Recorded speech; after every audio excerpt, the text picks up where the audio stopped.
Mr. Ed Stewart. Now, Ed, you're puffing and blowing today. I believe you've had a very busy day today. Right, yes, it's been a busy day today, to say the least. Princess Margaret School for handicapped and generally physically disabled people in Taunton. Yes, today. I've been here before, actually. I came here for Dr. Bernardo's last September.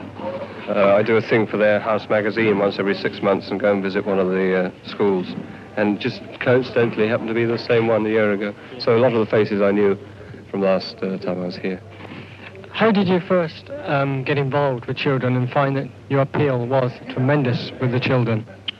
I think by chance, really. It was by chance when I started Junior Choice, which I got it by chance. And then suddenly realised that, I had a following. I think it was the day the BBC fired me, and then they had so much mail saying don't fire, and they brought me back. You do a lot of work outside your own radio activities, in with children and charities. What sort of free time do you get? Well, I take it when I can get it. And yesterday I had a whole day to myself where I went and played 36 holes of golf. I sometimes wish I hadn't. Then on Monday afternoon I had half a day off and I played some cricket.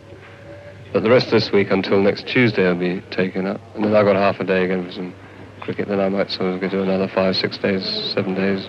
Well, it just depends, I try and fit in stuff where I can to make it a break. Of course, football is your first love. Football and cricket, they run neck to neck, yeah.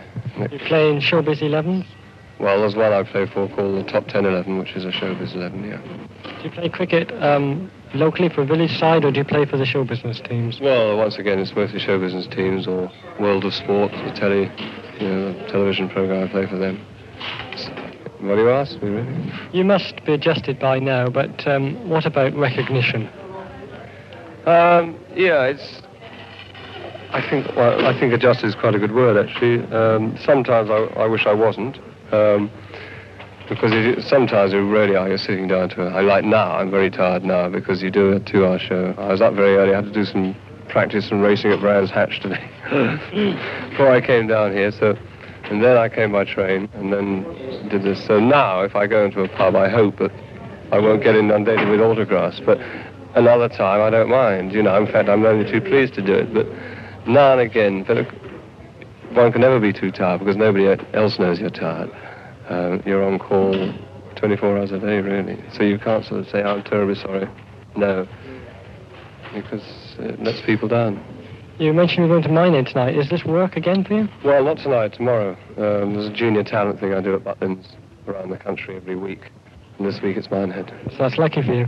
Yeah, well, I've tried to fix them, actually, with the Radio 1 clubs, so that it's not too difficult, because the first week I did was from Stranraer to Skegness. Now, if you ever try to get Skegness from London, it's hard enough, it's 3 hours, but from Stranraer as well, I had to come down on the sleeper, and then get the train to Skegness, which is an hour to, where does one get off?